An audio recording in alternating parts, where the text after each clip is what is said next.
happening? Okay, hello everybody.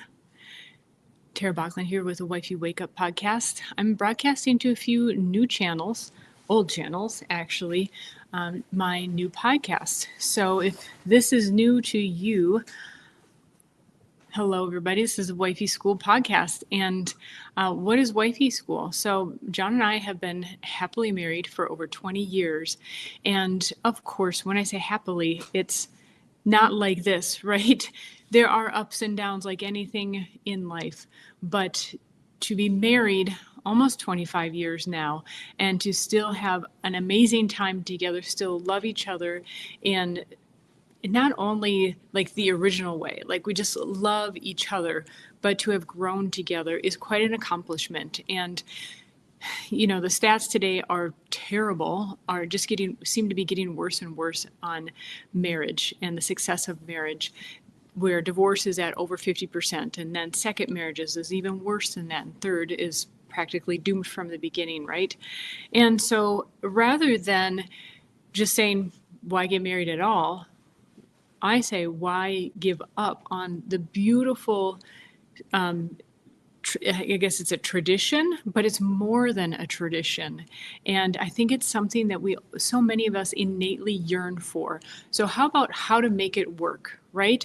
And especially since so many people came from broken families, it's how do you learn what you didn't have modeled for you? And so what I'm really striving to do is to share what we've learned in our 20-some years of marriage and what works, what doesn't work. And I try to keep it really conceptual. I mean, there's some basic things, especially when it comes to guys. I mean, anyone who's raised boys, been around men, you know that there's actually some very basic things that work, or you learn that eventually. It's not, guys, this is not to be offensive. It's not rocket science. You're not rocket science to figure out. But for some reason, we women can end up complicating things. And so I want to cut through that and just get to the basics of what it takes to have a long, healthy, happy marriage. And of course, you're going to be going through the ups and downs and the challenges, but how do you get through them and how do you become better through it as well? So that's what Wifey School is all about. I have a little bit extra time today. I'm not rushing on to the next thing, so today's intro might be just a little bit more conversational. Feel free to chime in the comments and ask your questions. And actually, I have 2 topics planned for today. So I love days like today where I don't feel rushed to go from one thing to another. And that's my cat. I had moved her toys, but did not move them to the other room. So I'm so glad to be here with all of you today.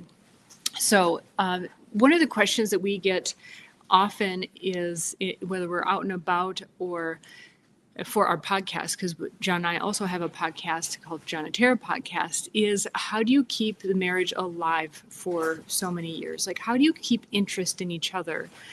And so I'm going to share with you, this is actually not today's topic, but I thought I'd just kind of lead in with a good story. So this morning we trained together. John and I met when I walked into his martial arts school. And so you can imagine, yes, it was very romantic. No, actually, right initially when I walked into his school, I was there for martial arts, or I was at least checking out his school. I had studied in Brazil for a year, and while I was there, had done some capoeira. So since I had been back for a few months, I was looking for something same or similar in the area. And I had looked all over the place. I had looked over in Minneapolis, which was like 40 minutes away where I lived at the time. And through actually another Rotary student, I heard about, who is now my husband's, his school. And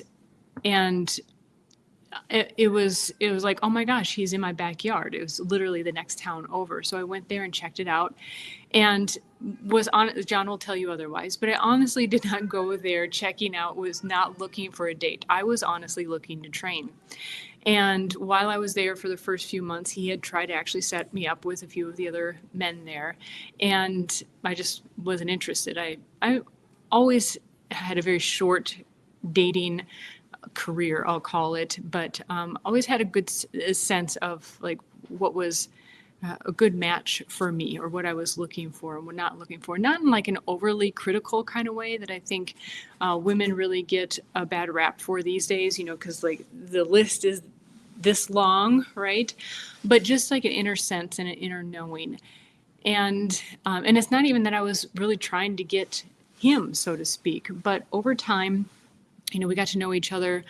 And he says, and you can see this in the John and Tara podcast as well, that what he was initially attracted to was my work ethic.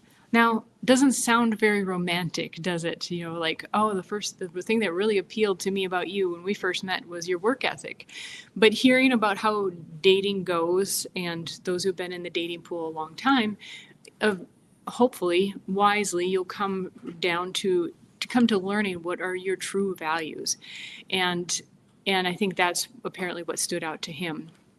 So as initially a martial arts student, which it was not easy for me, by the way, martial arts, anything physical was not I did not naturally acclimate to. So I by default had to work hard if I wanted to do anything.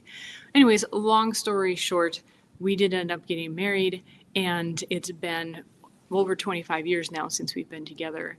And just like anything in life, whether it's your career or family, any venture, even speaking of martial arts, for example, anything that you pursue, you're going to have those ups and downs. But the success is in how do you get through those ups and downs so that it makes you stronger and better. And that's one thing when you're doing something solo, like learning an instrument or learning your career. Now, career is another thing because you have other people that you work with.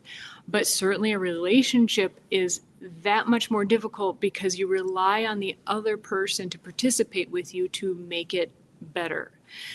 And so really that's what wifey school is about, is from a wife's perspective, because obviously that's the only perspective that I can speak from, is what have I learned? What did I do to help get through those hard times in marriage? And common things like, I think it's pretty common that we all go through times of disappointment. Things are not happening the way that we wanted them to happen in life. Tremendous challenges, and those challenges can be within your relationship, they can be outside your relationship, they can be in family, business, and so forth. How that affects your relationship and how you deal with that, or even health issues. At some point, all of us experience a health issue that is going to affect one of the people in the marriage, and how do you sort through that? Finances, of course. And so those are all topics that I address in wifey school. So this morning, my husband and I were training martial arts. This is, to get back to the first point, is how do you keep your relationship alive over 20 plus years? And that is absolutely, you have to keep doing things on a regular basis that light you up together. A lot of times that is going to be things that you did in the beginning. And that is the challenge too, because as life goes on, especially with kids or careers, physical capabilities, those things can change.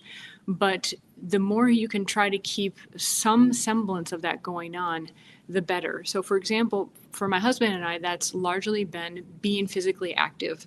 We started our relationship in the martial arts gym, his martial arts gym. He was my instructor. And I think that set a really wonderful tone in the beginning of our relationship, and a foundation for us, where is something that I've always admired in him, loved about him. He's an amazing teacher, a lot of fun, and just really knows how to get out of you, especially speaking here of a person who is not naturally physically acclimated, how to get you to that next level. And so that's another component, is hopefully it's an activity that each of you can see something. It brings out the good in each of you individually and then together as well. And so for me, when we're training martial arts, I'm excited about my own development, and our interaction together is something that I look up to him in, his expertise, his ability, so many things like that, that really kindle that flame, if not light it up again so much more. And it has evolved from martial arts. At times it's martial arts. For a good number of years, it's also been mountain biking. He trained me in mountain biking so that I could be his mountain biking buddy. And he took years, patiently, he took years to do that, so that that was something that we could do together as well. And we're coming back around to the martial arts realm. Again, it's something that we can easily do from home. It doesn't matter the weather. You don't need expensive equipment to do it. And you can do it at your own level and still get a lot of reward out of it. So it's something that you can do throughout different phases of your life. So that's the main key. I wanted to, through all of that, just to answer one of the questions, or one of the ways that you can keep that love, that spark alive, is you have something that you do that reignites those feelings in yourself and the other person. And the only exception I would make is I do not recommend that is like going out and bar hopping and drinking. That we've done, like we would do it in the wine vineyards, and it's a lot of fun for a while, but it can also lead down a very bad path. So that's mainly the reason I would not recommend that being your thing to do. Maybe you met in a group. Like one of the things that we did for a while also is motorcycling. My husband's been on two wheels, like he says, and since soon after he could walk. And so we had a nice cruising motorcycle, the Ducati Multistrada, which is a very nice, comfortable bike, but also very sporty. So it really suited his needs and desires. And I got to just sit back and enjoy the scenery and hang on tight to him. And we had a lot of fun doing that and traveling around. So those are just some examples. You're going to have things that are very unique to you. Maybe the motorcycle example, maybe as a classic car at a certain point in life. And you just have to, usually it is going back to what you did when you first met, what kind of made the sparks fly in you about the other person at that point in life, and bring it back into your life on a regular basis, at least on a weekly basis, no matter how busy or how difficult life is. And absolutely, what that does is when you're having fun like that, then it's easy to have conversations. What can happen in life is you go through challenges, and we've lived through this. Now I'm doing like 5 lessons in one. Okay, I've got extra time, and so of course I get into 5 topics. So this is a bonus episode.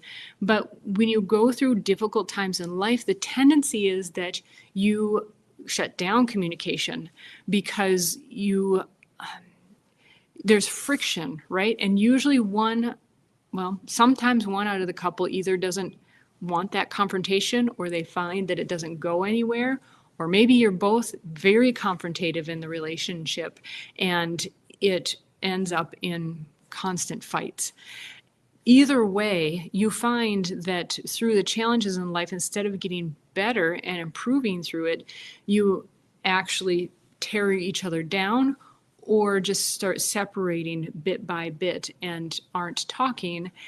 And it makes the relationship essentially impossible then. So that's why having these, at least a weekly outing, something that you do that in and of itself is going to create conversation. Like when my husband and I would go mountain biking, it's like, you can't talk on the trail if you're really going, but afterwards it's like, oh, I remember that log, and I couldn't do that one before, but I did it this time. Or my back tire skid a bit in that corner and I didn't freak out. And it makes for a good conversation on the way home. And that's the kind of thing that you want. If you have something that you do that, like you're going to dinner and then you find yourself not talking, well, the dinner itself doesn't really lead to, you need to have some kind of adventure. And because life ultimately is an adventure, but those little adventures also help you to break outside of your mold and outside of your scenario. They're like little training sessions for how you're acting in life, how you're doing in life, instead of actually dealing in life and having to confront like how to handle this issue with the kids again, or the shingles that need to be replaced or something. You get outside of your current situation. That's why dinners are nice, and I think they need to happen also, but you need to have some kind of adventure, something that you're doing together that gets you interacting in a very different way. Then you can have different conversations, and it breaks you outside, gets you outside of your regular habits and your modes.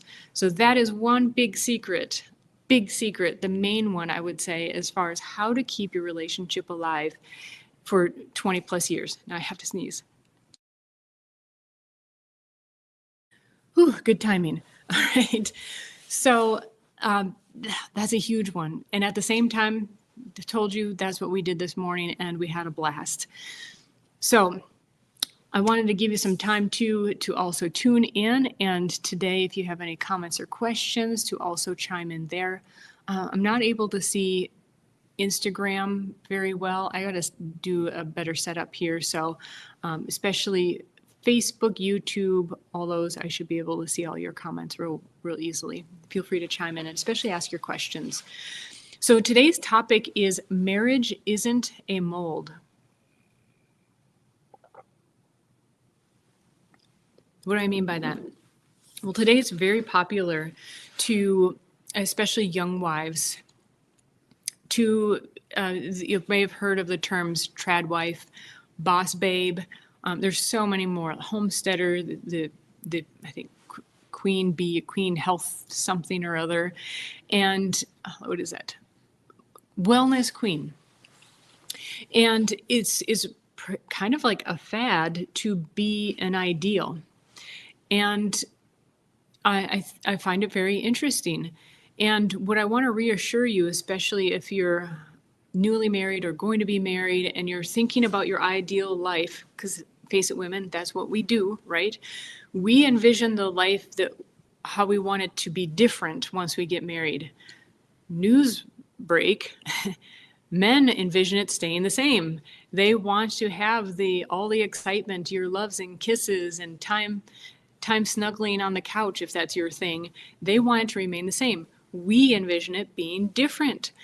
And I want to mainly set your heart at ease that you don't have to be any of these ideals to make your marriage work. What you really need is to find out what will make your marriage work. And trying to stuff yourself in one of these molds, the Tradwife, the boss babe, a homesteader, is not the secret to success. You might think that, and I'm just going to go on the Tradwife thing, that you might think that he loves sundresses and he loves pies, and yes, of course he does. But what you really need to do is sit down and have, as I say, an adult talk and both discuss what you envision as your marriage, your life being in 1, 2, 5, 10 years. Also, you have to be willing to, don't be overly committed to that. What I mean is aim for that and maybe even aim beyond, but don't be so hard set on that if it doesn't happen, it's the end of your world, because that turns into resentment, and it's easy to blame your husband for that not happening. And guys, you have to be careful how much you promise. And I'm putting that in air quotes because it's really not possible to promise everything or anything, right?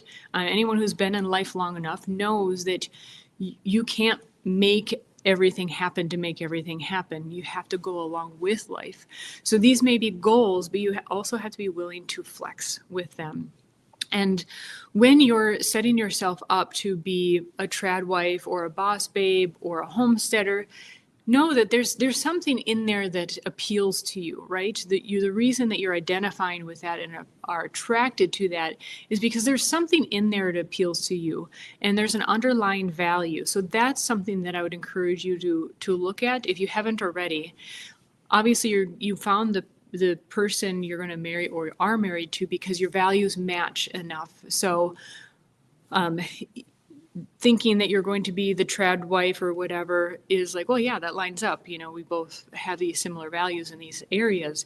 But what we women have the tendency to do is create a plan in our own mind and not bring him into the plan. And we are 2 weeks, 2 months, 2 years down the road, and it's not happening the way we want it to happen, but we didn't clue them in, our husbands, into the plan early enough to be able to participate or just say, what, pump the brakes here. This does not ultimately line up with our values. Or he might say, yeah, I love pies, but I don't need one every day. And I value, he might say he values something else more than you being in the kitchen all the time, for example. So that's why it's so important to actually get to the bottom of it, of what are the values that appeal to you out of that ideal or that lifestyle model.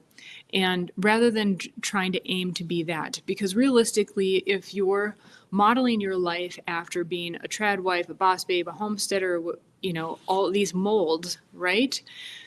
You're doing, in a sense, what a child would do. A child looks to the adults around them, to their models, and tries that on for size so that they can learn how to be that way, or learn how it feels to them. And usually they model the one that what feels aligns with them innately. And as an adult, what you can do is you have the ability to differentiate. You don't have to, in order to try things on for size, to adopt the whole model. You might choose just a piece of that. And that's realistically what happens in life. Realistically, as your marriage moves on, your relationship matures, what happens is that you learn to work together. You have to move along with life. If you try to stick to ideals, set plans, it's going to be harder. There are beautiful martial arts analogies in this, but I'm going to refrain from telling them. But that is the beauty, certainly, of martial arts. And I'm just giving you the big heads up, ladies, that the sooner you can adopt the mindset of, I'm going to try something on for size, but I'm going to talk about it with my husband to see how it jives with him. And also, I'm going to be willing to flex, to go with the flow, because that's how life is anyways. And you're going to make it harder on yourself if you're not willing to. Harder on yourself, but especially also hard on the people around you. And again, all those come back around to how to have a happy and healthy marriage over years, over decades.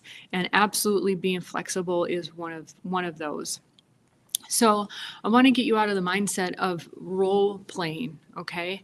That you're an adult and you have the ability to take pieces of these roles and discuss them again with your husband to see how that matches his vision. Does that match your joint vision, rather than just moving ahead with what suits your needs and your desires at the moment. Now I want to close with a really beautiful concept that I think that brings this all together, that I wish girls really were encouraged to do at a young age. And I learned about this concept through a colleague of mine who was raised Quaker. And in the Quaker religion, they have the concept of what's called the inner light. I'm going to read a definition here. So the inner light refers to the direct personal experience of God within each person. Quakers believe that every human being carries this divine spark, this living presence of truth and love, regardless of status, creed, gender, or background. It's not just a metaphor. To early Quakers, the inner light was a real, active force, a guiding presence, the inward Christ, the Spirit, the seed.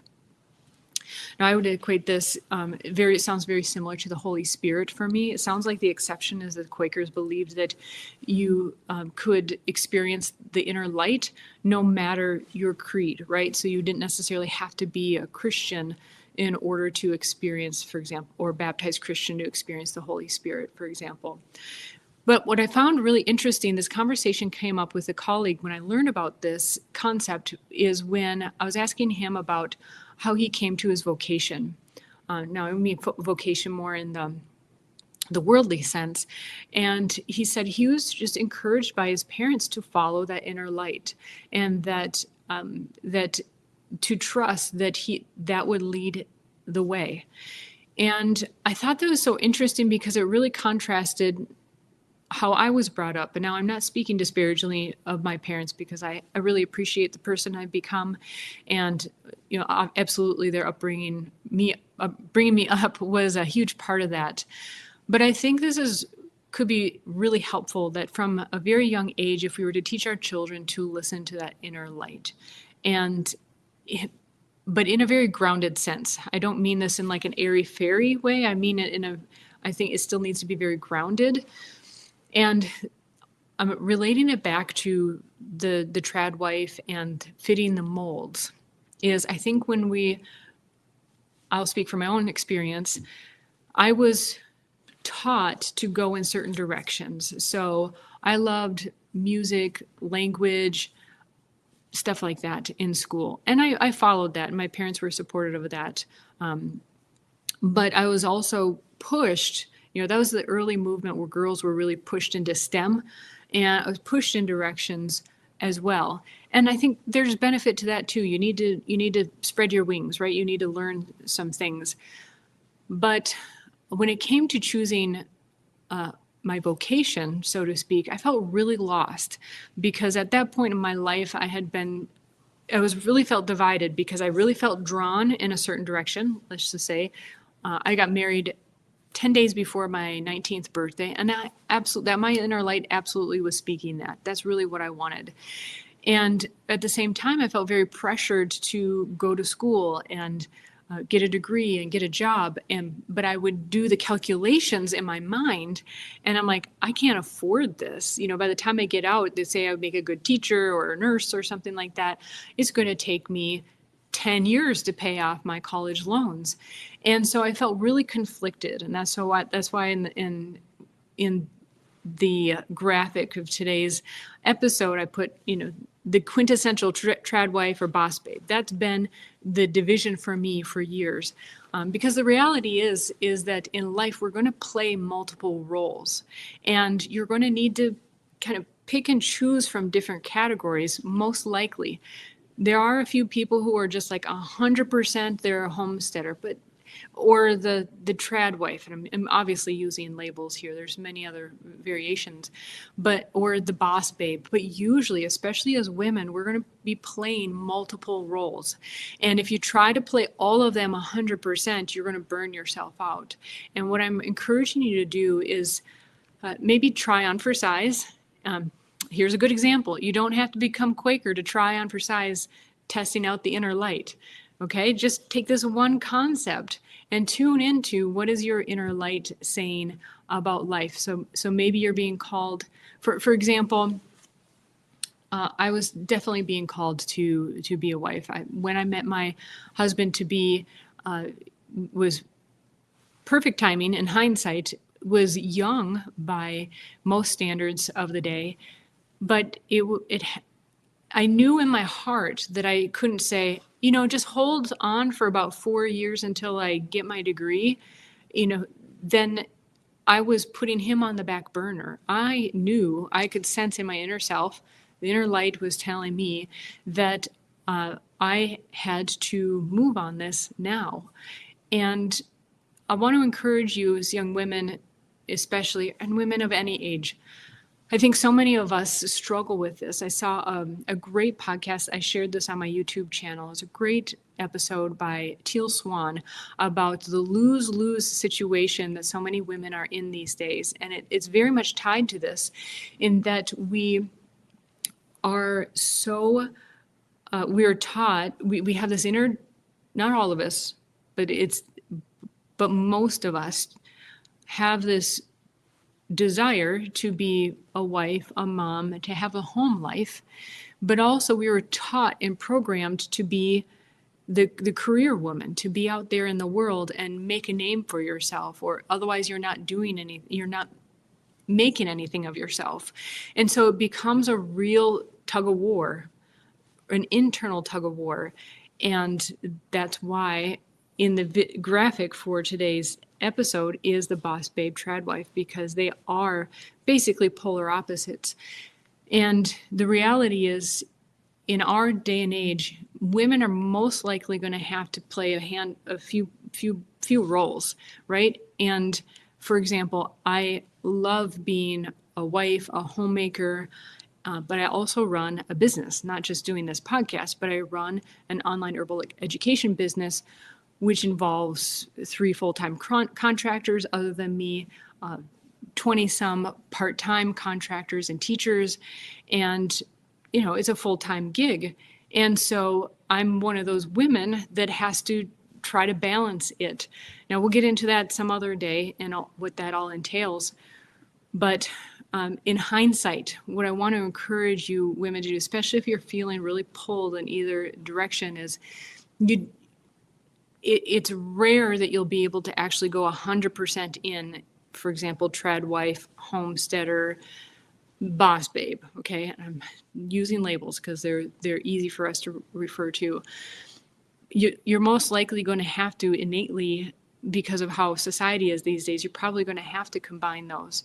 So what I want to encourage you to do is just take the components out of each one that really match with you and your values. And again, speak with your husband, make sure your goals are in line all along the way, and you will make work what works for you, okay? Because if you want to have that relationship that lasts 20 some years and longer, hopefully, and be happy and growing and happy with where you are as a couple and individually, you have to communicate along the way and be willing to obviously work together. Okay, I could go on so many more examples. I would love to hear your questions. Please put them in the comments, and some of them may spark other episodes. And please like, subscribe, share. If someone came to mind while you were listening to this, you think who could benefit from this. Looks like I might actually get to my second episode. I thought I was going to be able to record 2 of these today, but I felt extra inspired on this one because it touches the heart for me. This is something I really struggled with for years, where I was trying to be these ideals, and it really tore me apart. And sometimes it's not just because you have these ideals, it also might be because life just doesn't open those doors or it closes doors and you have to adjust. And so again, just being flexible, staying in communication with your husband are 2 big things, and keep having fun. Get outside the house and do things that keep that spark and that flame going. All right. Would love to hear your comments, your questions. Have a wonderful day. Make sure to like, subscribe, turn on your notifications. At this point, I'm doing podcasts pretty randomly. They're hard to schedule in with my other work that I'm doing. And so turn on your notifications. They'll probably come up randomly at this point until I can get them scheduled into my schedule again. All right. Take care, everybody. Bye-bye.